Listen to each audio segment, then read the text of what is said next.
Good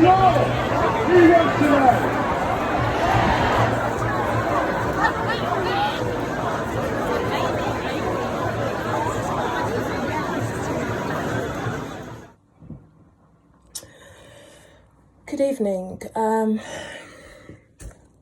I wanted to respond. I went to the Unite for Freedom march protest in London yesterday, 29th of August 2020. And then when I got back home, I posted, just a few things on social media, and, of course, got involved in exchanges on Facebook. And I just felt, it's unfortunate that we're not able to, these are very polarizing times, and I thought that my best response, instead of battering my fingers and being overcome by a spell check kind of correcting me, was to put my thoughts down and relay them in a video, and then from that point, maybe if anyone cares to have a conversation, at least I've put my point down fully. So bear with me, because I'll be looking that way. So I called it An Introvert Walks into a Protest, simply because for me, the idea of being in crowds of people is like pretty much my worst nightmare. So the thought of going and being in central London and, in what turned out to be upwards of 35,000 people, my brain goes into overdrive of where are going to be clean toilets, where are going to be, but for me to put all of that aside, you have to bear with me, I've got the window open, for me to put all of that aside, it just didn't matter, I took precaution, as in I barely ate and I barely drank, so, nature had to wait. I got hangry later, but, just to get kind of there and just see what a protest can do, because I've never been to a protest before. I've never understood what the point of them was, really. I was like, well, everyone's just going to go around shouting. What can it possibly do?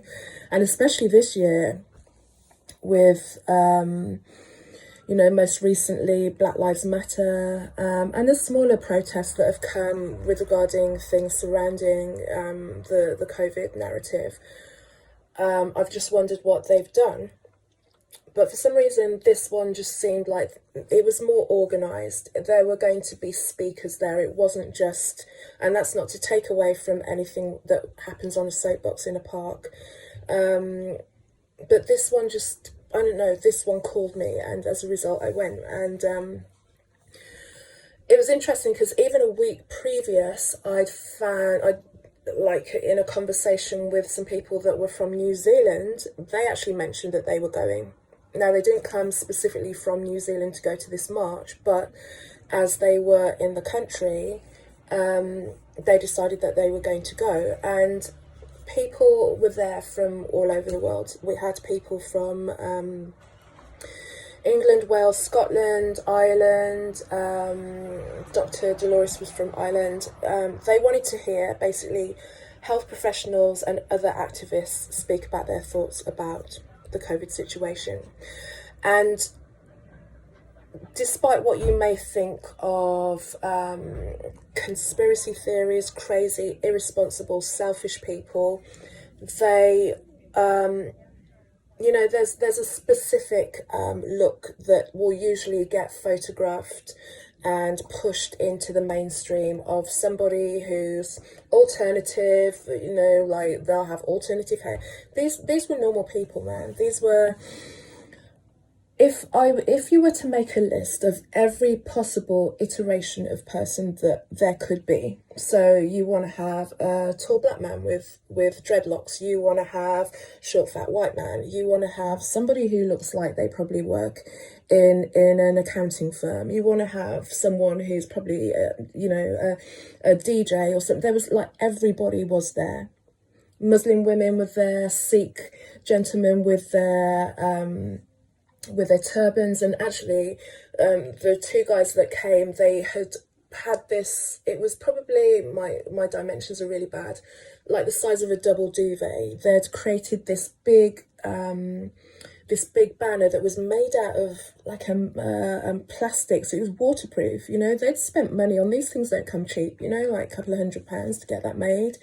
And of course there were many people, t-shirts, things that they created on cardboard, you know, just like there, but it was, everybody was there. Everyone was there. So these are your conspiracy theories. That they look like normal folk. So you're probably sitting next to one right now. Just so you know. You know, and on the way in, I went in with my friend, and we were on the tube, and we met a group of 5 adults on the train, and it was easy to spot that they were going to the protest. And it wasn't because they were chanting, it wasn't because they had placards, it's because we could see their faces. They didn't have masks, and all of us just looked like normal folk. We all had like comfortable shoes on, we had, you know, multiple layers of clothing, because, you know, this is the UK and we suspected it might rain, so we had waterproofs. So we're people who kind of think about the possible outcomes of situations, i.e. we look at a situation and go, well, these are the probabilities, let me prepare for them all. Bear this in mind, right? These are your conspiracy theories, people who weigh up probabilities and possibilities. You know, anyway, these people, they were white, middle class, educated professionals, and you know, some of them were in a medical field. I didn't know all of them, to be honest, but the gentleman who was sitting next to me was actually a doctor, and he gave me his details. I won't reveal his name, simply because my friend was speaking, and he heard something that she'd said, and he felt that he could help her with what was happening in her life, and he didn't want to interrupt her, so we exchanged details. So these are just, you know, educated people, not crackpots, not sideliners, not the kind of wastrels of society. They were people who just didn't buy the story that was being told by the media anymore.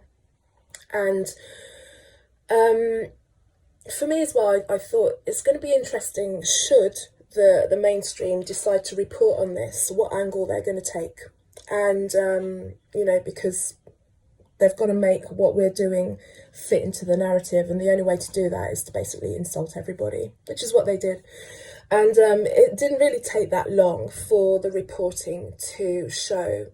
And we saw a report, and if I can find a screenshot, I'll put it with this, where it said that there were hundreds of people that were in Trafalgar Square. Well, when we got there, and we got there pretty much on time, there were already thousands of people there at midday, and as the day grew, it got full. There were thousands of people. Now, I understand that the standing capacity for that area is around about 35,000 people, and I believe that the amount of people that were there actually spilled onto the streets. So that gives you an idea. I was there, so, you know. So why were all of us crackpots, unmasked and standing shoulder to shoulder? Why were we not fearful of our health? And as a result of our health, then the well-being of our nearest and dearest. And my question to you is, why do you think we're not? Because, like I said, we're not dumb people. We're not just taking our lives into our own hands. If we truly felt that we were creating some sort of catastrophe, either then or we just wouldn't go up there. You just wouldn't do that. And that's the thing. Whenever you enter into any endeavour, you always look at the probability, and probability usually comes down to numbers. So you want to work out whether you're going to make a loss or a gain at something, and that's what has started to really just rattle people's, like, it's not making sense. The numbers don't, you know, for all that we have lost, all that we have given up, has it really been worth this? And I understand that people have died. And that's not to take away from the losses there. But as a result of that, also people have lost businesses, people are losing homes, the impact on them going forward, who knows, you know. Today on the 30th, it's day 160, day 160 of the lockdown period.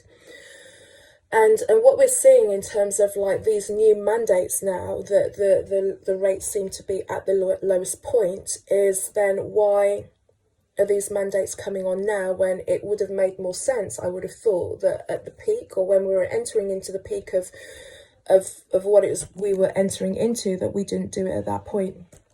So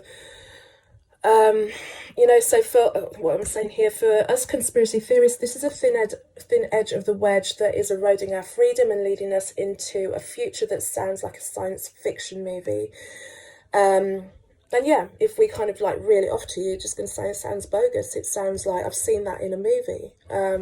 There's a reason for that, but you know, it's not hard to find out what we feel this is leading us into. That people lay their plans out, plans hidden in plain sight, and it just doesn't look good for us. It doesn't look good for us. If we're waiting for a vaccine, then how long do we wait? Because as I understand it, these things are not things that just get developed overnight. They take years, and yet some things are being rushed through at the speed of light. So the testing is going to be negligible. So there's going to be a lot of injury from that. And that's just if we're talking about receiving a vaccine for the sake of preventing us from this virus.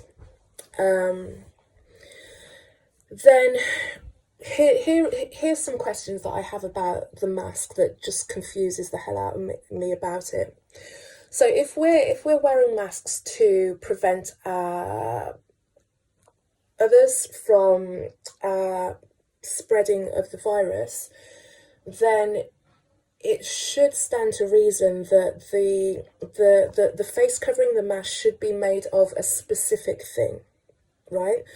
And I can go into any store or walk down the street and pass maybe 10 different people who are wearing different iterations of a face covering made out of different materials, some to the point where it's more about the fact that it matches someone's shoes than that it's going to act as any particular barrier to anything. You know, don't get it, right?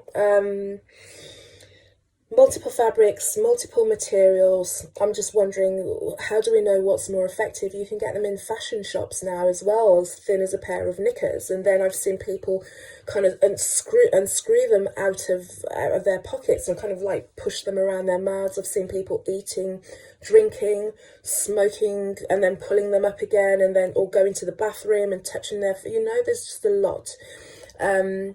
Then why do we not have disposable units? So if you go to a hospital and you use any kind of surgical equipment, or even cotton wool balls or plasters, there's specific disposable units for those, so that they get disposed of in a way that whatever may be contagious in there gets removed. So shouldn't we have things like that? And then shouldn't they then be incinerated? You know, so also interestingly about the masks as well, I've noticed up until this point, whenever there's been any kind of gatherings that has required police presence, that they have chosen not to social distance and not to wear masks. However, interestingly, they decided that on this occasion, seeing as there were 35,000 people around, and that might be because we're all spewing our stuff out there, that they then decided that they were going to wear masks on that particular day. So it was an interesting switcheroo. So, you know, and more questions. So why is anyone who dares to speak up about anything COVID related subject to a character assassination? They are discredited or they're stripped of their livelihoods. Why is hearing an alternative to mainstream narrative that detrimental? Do they not believe that people can take on different parts of information and at least kind of work it out for themselves? Because the mainstream narrative have switched. You know, we at one point wearing a mask was pointless, it was told, and now it's the most important thing that we can do. People are being censored online by the major social media platforms for their research and content, and fact checkers are working in overdrive. So why is what they're saying considered to be so dangerous? Because they're not, no one's going out there and just saying anything that is conceived of dangerous. They're just bringing their thoughts to the populace for people to make up their minds, because what they're seeing doesn't resonate with them as people who are expertise in this field. I'm sure these experts who've spent years getting qualified and then decades practicing, if they saw what was being reported resonated and ran true, then they would just kind of sit on their laurels and let it play out. But something in them has moved them, and they're being seen that this doesn't, you know, they've got to speak out, and they are at risk. Livelihoods, their lives in even as well. Other concerns that I have: how do we heal the psychological trauma this has inflicted on society? Even if we went back to normal tomorrow, there is an impact that even the most mentally robust of us have endured. So loss of income, I can attest to that, increased anxiety, and also having to endure ridicule and abuse from the people that we thought knew us the best. Not to mention the re-emergence of social media friends who feel justified in flinging insults from the protection of their own keyboards simply because you feel instinctively that all is not as we're being told. And as human beings, as any kind of animal, our instinct is what saves us in the most dangerous of situations. It's like you get a feeling, you know instinctively something isn't up, or you instinctively move out of the way quicker than your five senses would have got you out of there as well. So if we have this instinctual reaction that saves us, why then should we ignore the instincts that we have? And that is what drew everyone there, their instinct that something is not going on. So why should we ignore our instinct if we're thinking and feeling that something is not right on our own, because at the moment we have the opportunity to think for ourselves. And then bigger than all of this is like the impact that it's having on children. I'm not a mother yet, and at this point in time, you know, it's I don't know what I would do if I had children of school age. Really, I don't know. It breaks my heart to see what they have to go through. You know, how do you know that you're going to deal with that in a way that's not going to impact them at a later date, especially in those pivotal years, those first 7 years where they're just taking in the information. They're not necessarily forming the language or putting things into perspective, but whatever gets imprinted in them at that point will run their lives forever. You know, whatever happens to us, good or bad, shapes our lives going forward. That hurts me more than, you know. So other things that happened at the protest. So there was a live stream with Del Bigtree that was actually interrupted just as he was getting started. David Icke got the crowd fired up. I know it's not for everyone, you know.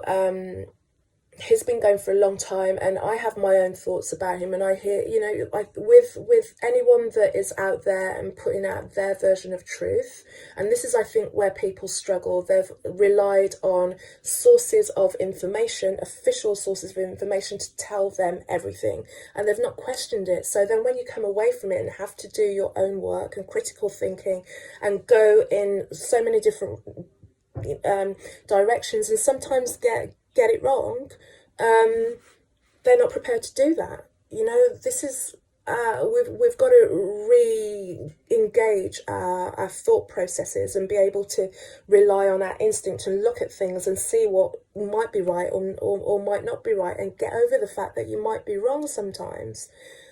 We need to stop just sitting down and expecting it to be given to us, because that's kind of what's created this situation. Because You know, we're waiting for our bowls to be filled. You not think? What else happened? Helicopters were circling. Piers Corbyn spoke. He was later arrested. There was a large TV screen that was confiscated. After the main event in Trafalgar Square, we actually then marched down to Whitehall, which is the main road that leads from Trafalgar Square down to Parliament Square, which has the Parliament and Big Ben for all international people. And we stopped halfway down. Pretty much halfway down is the entrance to Downing Street, which is gated. So we're out there and, you know, just chanting. People are taking pictures, taking videos. And then we started to make our way down to Parliament Square. And then with the group that I was with as well, people coming back going, turn back, because it seems like potentially BLM, Antifa agitators are down there. And like, honestly, I didn't know. I didn't find out if this was true. But at that point, you know, I'd kind of like limited my intake and I was starting to get hungry. So it was time for, you know, it didn't seem like there was a central point to the protest at that point. So we started to make our way onwards and home. So rounding up, was the protest effective? Up until this point, I've never understood the reason for a protest. That's why I've never gone, and I realised that it's because I never had a cause that would mobilise me as much as this one. And I may have said this earlier, but when I got home, I posted pictures, video clips on social media, and I was called irresponsible. And you know what? It's the most disappointing aspect of 2020, which is a great revealing of all the BS that's been going on in the world, is that we're unable to have intelligent debate. It's like there was no like initial questions like, why would you do something like that, Carol? You know, just like have a question. It was just like directly going, you are, you know, and certain key figures have actually gone on record as to, you know, give people a list of insults to hurl at other people. And they just went for the insult. So it's not intelligent, you know. And I know people who work in hospitals have come into contact with patients, but consider this: if you work in hospitals, then your core contact is going to be with people who are not well. So you're going to have, that's going to be your reality. But then also my question is, why have so many healthcare workers reported empty wards and hours spent idle? People are really annoyed by the TikTok stuff as well. You know, it takes a while to learn a routine. So yeah, too many questions for something that was like so definite. You know, you get the virus, you go into hospital, curtains maybe. Also, there's been a retraction, a recalculation of figures, and these have been reported but very quietly. So only the people that have been really kind of looking out for these things have really noticed the articles, because, you know, there'll be a small one that'll be, oh, we've kind of had to pull 5,000, or the percentage was a little, we've kind of switched the thing, you know, and just, it's just been there with reporting the numbers, which numbers have changed from deaths to cases, and, you know, that's another thing for another one. So I'm just doing a general stuff. For me, this was an inspiring event, and because I was surrounded by so many people, and I just felt love and unity. It was people who wanted to do good, people who were believing that we all deserve freedom, and somehow are seeing it slowly removed, knowing that things will never go back to normal, and absolutely not wanting to accept this new normal. So if you're still with me, you know, I believe that we were born to do more than just work, pay bills, and get 2 weeks of holiday for your life.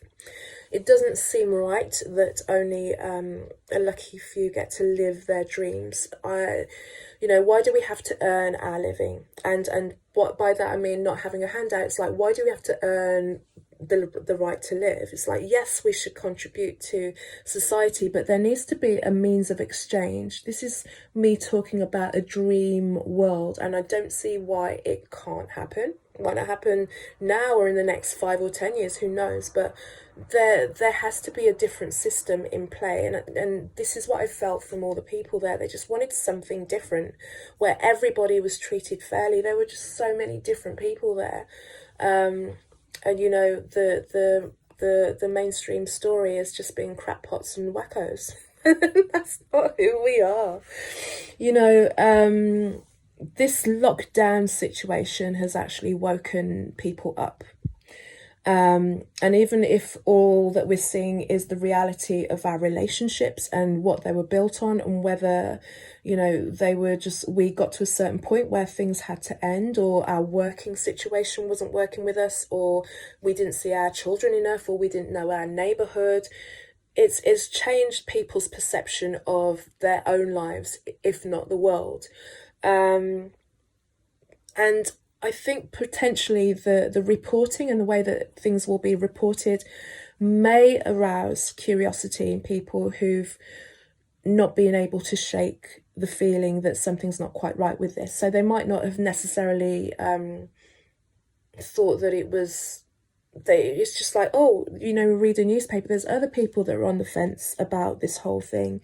Also, it was, you know, a show that to other people who couldn't make it, that there are others like you who feel the same. You know, having a differing point of view on a fundamental level like that is really isolating, and it's not always easy to be the lone thinker in a group. You know, it requires a lot of strength to stick to your guns and not be absorbed back into the groupthink, just so that you don't have to meet any kind of contention on any kind of basis. So in closing, I left the protest inspired. I felt a shift in everyday people who were starting to discover the strength in their voice, and to witness the power that unity creates, because we don't see this. People are scared to speak out, you know, and for fear of losing jobs and friends and everything, and all this is happening now. So you're like, well, might as well go for broke and go and stand with other people that feel like you, and feel the energy and feel the power that when we're all going, we want this one thing, how are we going to do it? We still don't know. But all we know is that we're not alone. And for all the people who couldn't make it but have watched live streams and sent messages, they were there with us, and they feel that something may happen. This is like revolutions that you would watch on films, not television, right? Okay. And finally, for the people who want to label me crazy, selfish, irresponsible, etc., I've had the pleasure of being called all of that kind of shiz all my life from nearest and dearest. So to have it from people who don't know me, it stings for a second. It's tiresome, you know, and after a while it's like, can you not think of anything else to say in response to what is happening here? You won't be able to shake the memory of that event out of my mind. As somebody who just doesn't like standing in the middle of too many people, it shaped, it made me see something, and it made me have hope in something happening, even though I can't say precisely what that is. And you know, I'm sure that everyone who was standing there, even the police, who felt it too. And I saw that somebody spoke about on Twitter that some of the younger police officers actually got really emotional about what they were seeing. Make of that what you will. You know, we hugged, we chanted, we sang. It was a good day. It was peaceful. 35,000 more people, and there was no banter. You know, we just all wanted the same thing. I think this is the Great Awakening.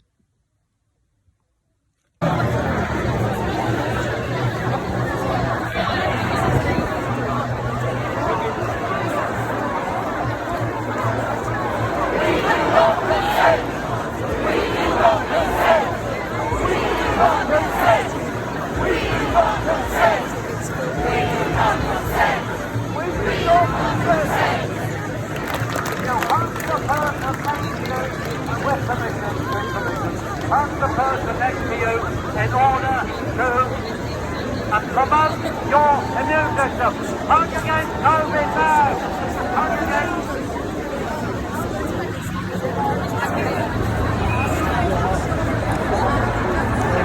This is me in walking away from Trafalgar Square.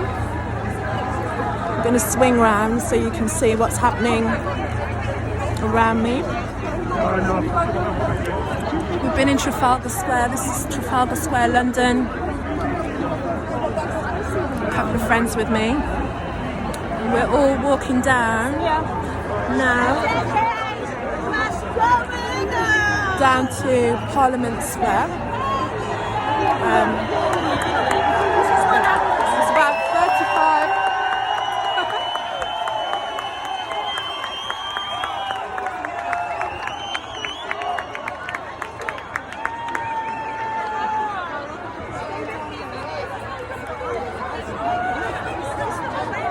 No. Parliament Square, stay in Synagogue. So just in case the mainstream tell you that there's a load of crackpots around here, just peaceful people trying to find out what the truth is. Lots of doctors, medical professionals. I'm tripping over myself.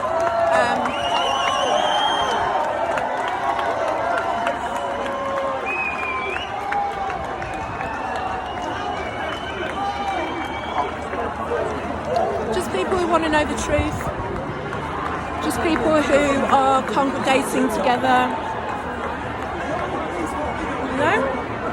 When else do you get 35,000 people peacefully walking down the road? It's like times more.